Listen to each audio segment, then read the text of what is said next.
ఎప్పుడైనా సరే ఏదైనా అకస్మాత్తుగా చూడకూడదు చూసామనుకోండి, ఎలా ఇప్పటికిప్పుడు స్నానం చేయడానికి అవకాశం లేదు, ఎలాగ మరి చాలా దోషభూయిష్టమైన విషయం చూశానే, ఈ పాపం పోవాలంటే అనుకున్నాను అనుకోండి, వెంటనే ఏమిటంటే గరికిని ముట్టుకుంటే చాలు పోతుంది. తీవ్రమైనటువంటి పీడకలు వచ్చిందనుకోండి, ఆ పీడకల పరిహారం అవ్వాలనుకోండి ఏ అభిషేకమో చేయించుకోవాలి. శక్తి లేదనుకోండి మీరు అన్ని పూజలు చేయించుకున్నట్టే. స్నానం చేసి ఒకసారి గరికని ముట్టుకుంటే చాలు, స్నానం చేయకపోయినా చెప్పులు ఇప్పి గరికను ఒకసారి ముట్టుకుంటే చాలు. అందుకే శతమూలా శతాంకుర సర్వగం హరతు మే పాపం దుర్వాదు స్వప్ననాశిని.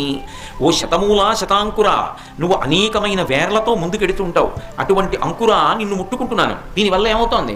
సర్వగం హరతు మే పాపం, నా పాపములన్నీ పోతున్నాయి. దుస్వప్ననాశిని, దుస్వప్నములు పీడకల యొక్క ఫలితము పోతోంది. అటువంటి గరిక విఘ్నేశ్వరుడి పాదముల మీద వేసి తీసి కళ్ళకద్దుకుని తల మీద పెట్టుకున్నారనుకోండి, విఘ్నములన్నింటినీ కూడా తీసేస్తాడు.